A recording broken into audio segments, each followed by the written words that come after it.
going? What we doing? Where we going? Where we going? What we doing? Where we going?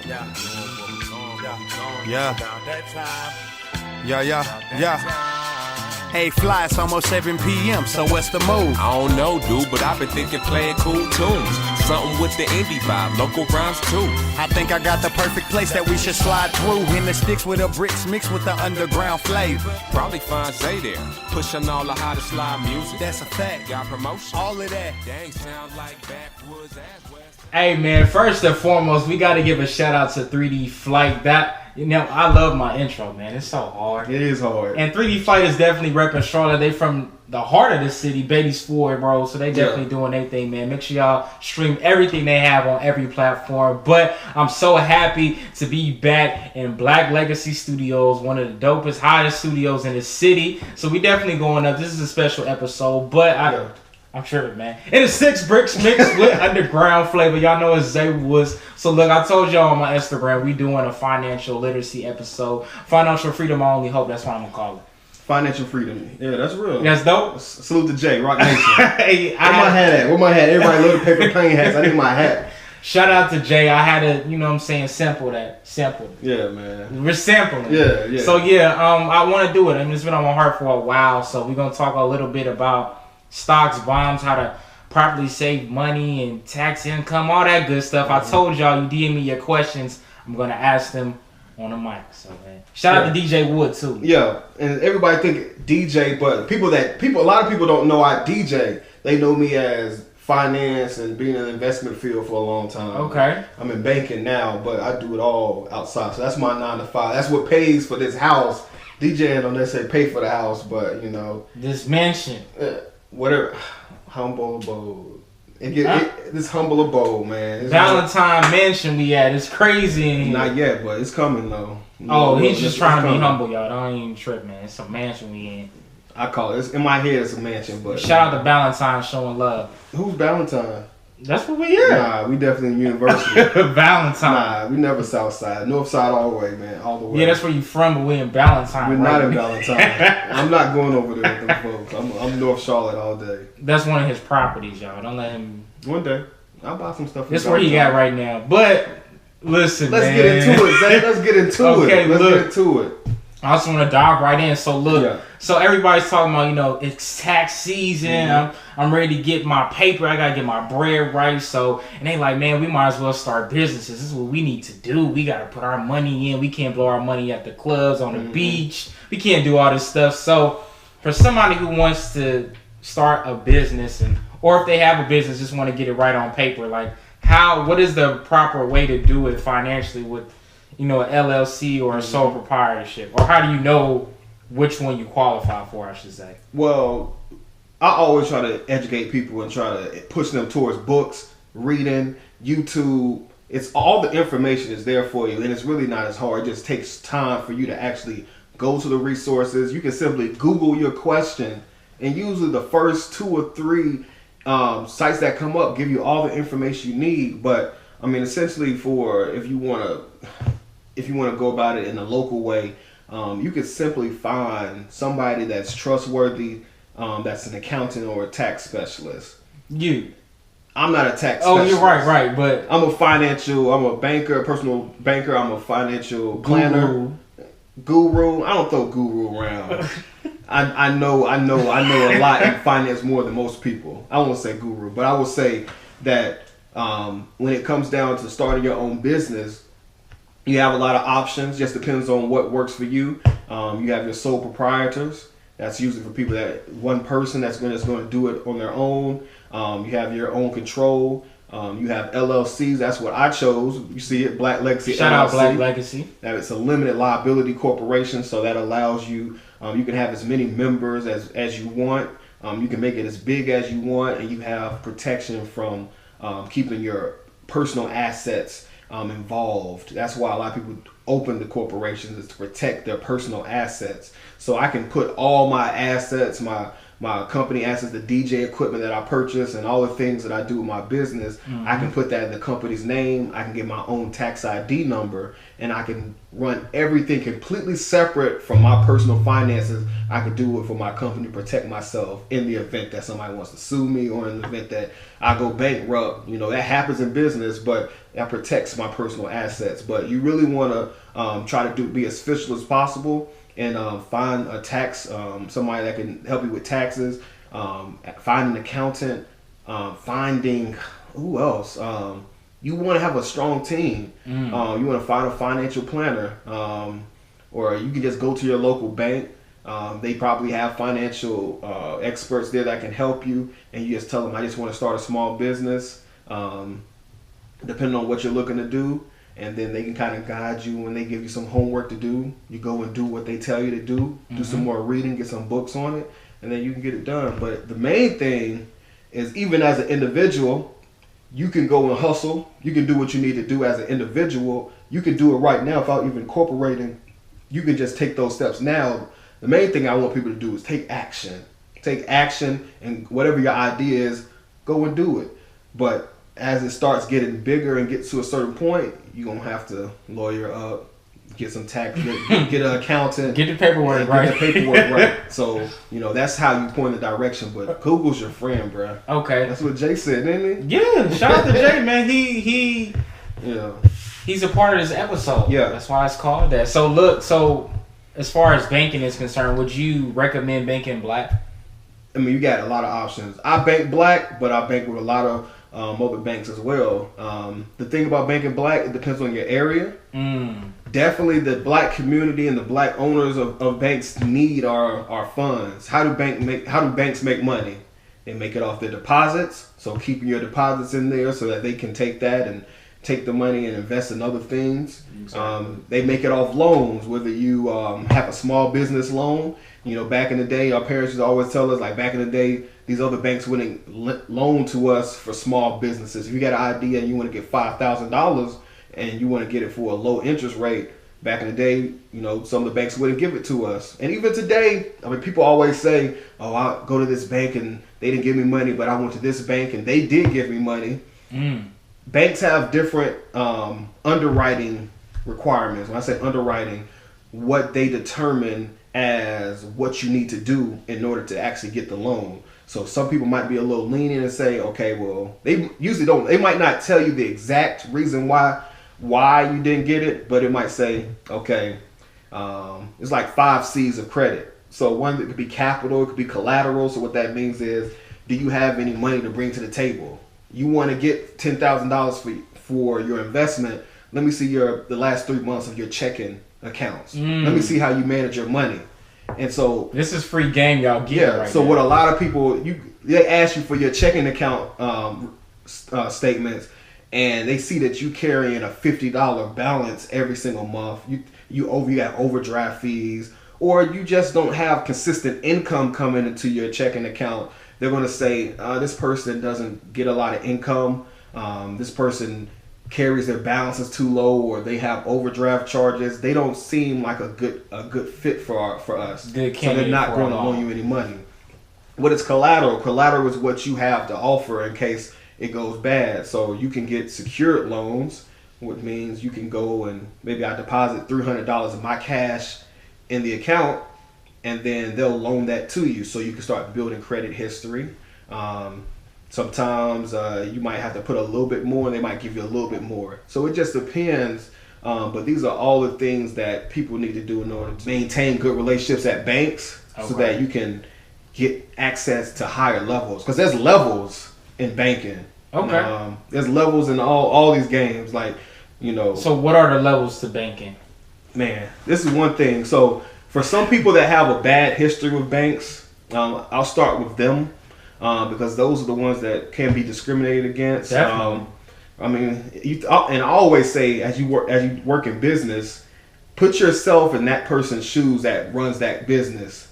If you have been known to have overdraft charges, if you've been known to carry a low balance, you transferring money from your savings and checking and all that kind of stuff, and you're doing things that kind of seems like you don't have consistent control of your income, if you were that person, would you trust you? Right. Exactly. That's the first question. So let's try to create I guess an impression to that bank that I'm a reliable person that has consistent income coming in, and I'm not desperate.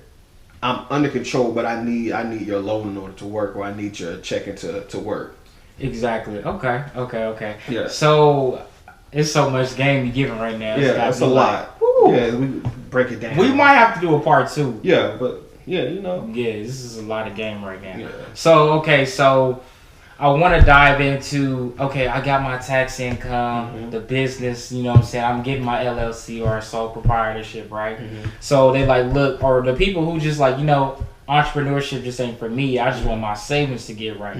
What is the best way to save? Of course, not spending money, but, like, people, they see that comma, they like, man, I ain't never seen this before, or this is a little more than what I had before. Yeah. So it's like, what should I do to maintain it and increase my savings so I'll be good? Savings, that's a very important thing, and a lot of people do not. And I think it's a study that says I think it was like 3 out of 4 Americans, or like more than 50%, don't have at least $1,000 of savings to go to if emergency ever happened. So one of my favorite people for budgeting and managing money is Dave Ramsey. Okay. So if you ever heard of Dave Ramsey, he has these things called baby steps, and it kind of tells you different ways. It gives you a blueprint of getting to a healthier financial position. Okay. And the first thing of that guide is his baby step number 1, which is have $1,000 for an emergency. And that, I wouldn't recommend that being in your checking account. That $1,000, it could be in a savings account, hopefully something that earns interest that you can get to if you need to, but not so easy where you just easily want to just move it to your checking account. For me personally, I keep my $1,000 at the local black bank in Charlotte, Mechanics and Farmers. Okay. Because, shout out. Yeah, Mechanics and Farmers, good bank, been here in Charlotte holding us down for a long time. One thing about the smaller banks and credit unions, they don't usually have ATMs. All these ATMs, you can go to all these Bank of America's, Wells Fargo's all around, and they're on every corner. But some of the smaller ones, it's hard to get to. They're located on the Ford by John C. Smith. Shout out to the Ford. Yeah, and I don't go in that area all the time, so I have to actually physically go and withdraw money if I want to get money out, or I have to use my account numbers and whatnot. But it's harder for me to get to that $1,000. Okay. That keeps me from touching it, so it's always there if I need it. That's one way to try to, and the interesting thing about that is, working at my job, I saved $50 out of each check, and it just went into that account. I think I did that for a year. So it automatically withdraw. Automatically went to that. Okay. Went to that account. What did it take? Like 50. It took basically 20 paychecks in order for that to happen. You got 26 if you get paid 2 times a year. You get 2 times every 2 weeks. You get paid 26 times a year, right? Right. 20 paychecks, $50 out of each paycheck, $1,000 in your account. That's the only sacrifice you need to make to have $1,000. If you can, and one of the most important words is discipline.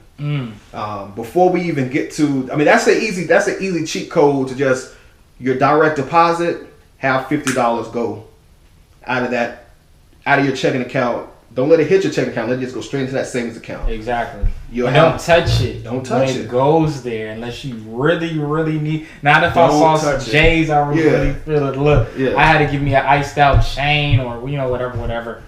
Discipline.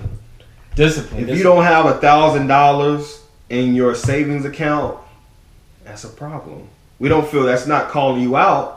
It's not to be taken negative, but let's break statistics here. Please. Let's change our the generational, you say curses, but generational bad behaviors. Yes. It's not a curse. It's not going to happen forever. You need to make that conscious decision in your mind. Okay. So look, earlier you was talking about the B word before we started this whole joint. So tell the people what is the B word? What is the B word? I'm gonna bleep it out, but the B word Nah, the B word is budget. Budget. Budget is the word that everybody needs to remember and do for themselves. Absolutely. And there's so many tools that you have in order to do the budget. One of my favorite ones is mint.com. MINT. Yeah. Mint. Yeah, mint.com. Now they have an app for it and you can do it on the computer or whatnot. Some people, they might be a little scared to put their information in, but say you bank in with Wells Fargo, you can go put in your information. It'll pull all your transactions and they'll sort them in categories. You can edit it if you want to. So that way you can set the goals electronically. It sends you alerts. You can go on and say, hey, you spent $400 on food in the last 30 days. You might want to cut back, or you exceeded your budget. Those are those kind of reminders that really are helpful. Now, depending on who you bank with, they might have a budgeting tool and it already reads that on their website or app. You can also do it the old-fashioned way and write it down. Some people, that works better for them. But I love Mint. That's who I work with. But shout out. Yeah, so those are different ways. But budget is telling your money what to do. Every dollar should have a purpose. If you're not spending it on a specific category, that could be going back to your business. I have a budget that, for example, I put $150 out of my check, and I had that go back into my business. So I have my own business account at a different bank, and so I have a portion, $150 out of my direct deposit going to that bank, and I'm constantly funding my business. So I always have money going into it, and I might not spend it, or I might, when the time comes, I might go and buy some equipment that I need, or I might go and book something that I need in order to do what I need to do for my business. So those are ways that you can use. And if you have a 9-to-5 or some part-time job, you can allow those proceeds, that money, to go into your business account. So you always are reinvesting it to keep that money separate, and you start building a routine. And to add to that, man, I'm glad that you mentioned that. I was at a music conference. This is 2019, so I would say 2017. I think it was How Can I Be Down?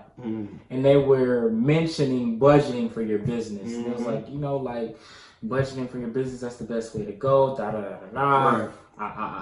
Then they said, okay, so when you doing your business, it's okay to have different accounts for different things. Absolutely. So have a marketing account, and then boom, have an account for events, have an event account, boom, have an account for merch, promotion. Absolutely. Boom. So I'm glad that you said it. Just wanted to add to that. Y'all don't have to put it all in one whole account. You know what I mean? So be able to strategize and utilize it correctly. Right. Especially if you have the necessary funds to do that and you got enough money to spread it out, then that's cool. But if you don't, keep it in one account. Keep it in one account if you cannot do that to make sure you ain't paying no monthly fees or anything like that. But if ideally, you can have it go to different accounts for sure. Definitely. But like I said, man, it's all temporary. So even if you can't do it now, you will be able to do it. So when you can do it, just do it. That's right. You gotta do. That's right. So this is a good question I found online. A lot of people are asking, kind of the same similar questions, credit and all that good stuff. So somebody asked me how to make constant profit from your art and other ways to invest those profits. Okay. When you say profit, two things that I think of income and expenses. If we talk about the income part, you want to make sure that you're charging the right rates, most importantly. So whatever your art might be, whether you might be a DJ, whatever it might be, a host, you want to make sure that you understand what the market is paying, what your city is paying for that kind of host. Then you also know where your skill level is. Are you the best host? Are you really? Do you draw a crowd? To make sure that you are pricing yourself appropriately. So you remember, that's a quote that people say. It's like, sometimes you don't get what you deserve. You get what you ask for. Yeah, you get what you ask for. Shout out to Master P. That's where I heard that from. Yeah, so make sure that you're asking for what you want instead of just assuming that people are going to give it to you. Because if they like me, I'm trying to pay the least amount of money possible to get the best thing possible. Right. So you need to fight for every single dollar that you deserve. So that's the income part of it. Make sure that you are getting the most you can. For expenses, for businesses, it always goes back to budgeting, negotiating, but keeping your costs as low as possible. I was telling you earlier that like when I started doing DJing and different things, like I love technology. And if you in the field, technology comes so fast and you can run out and buy all the latest stuff and all that. But it gets to a point where it's like, does that new product make you any better? Is it worth paying that $2,000, that $500 when you already got something that gets the job done? It's been getting you the job done. When it comes to like, there's a difference between investing and making sure that your brand looks good, and then it comes to a point where it's just like, that's unnecessary. So like rappers, is that chain really investment to go with your brand, or are you wasting that? Did you need that chain in order to perform and do what you need to do? You know, so you want to invest in your brand.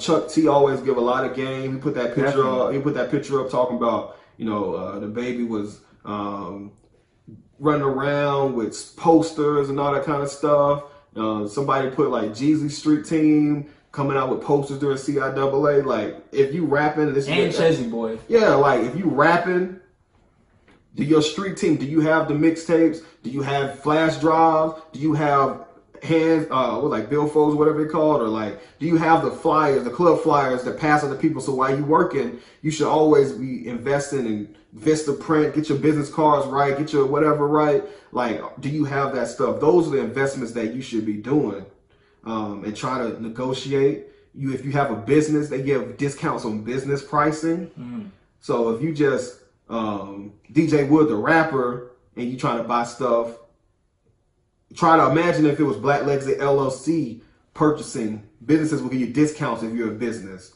So that's why you want to handle your business and try to make sure that you can do everything you can to keep your costs low and to make sure that you run an official out here. Absolutely, man. Just like you tell me, I want to end it off on this. You always tell me, like, look, don't try to follow the wave, be the wave. Yeah. Set the tone. So I think that's what it comes down to at the end of the day. Absolutely. But, I know we pressed for time. We got the maids coming in. We in Valentine. I know you got to rearrange everything. I know you got your... I'm the maid.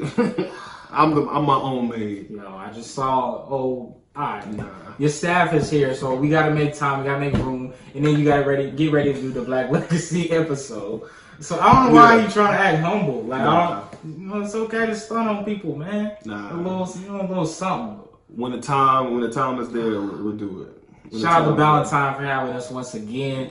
Shout out to y'all. I love it out here. I appreciate you, man. I mean, you're the only black person on this block. Like, that speaks volumes. Definitely not. What you mean? Definitely not. Don't have Zay dancing like that. Tell the truth, man. It's Sunday, man. Tell the truth. What do you... Alright. You're right. You're right. You got multiple properties. Your property is not only in Valentine, it's in other places in Charlotte. It's not about me. It's about the people. I want the people to know that whatever you are as far as the financial state, you can take it to the next level. You just got to work hard. Apply yourself. It's not no generational curses. It's a generational of bad decision, bad behavior.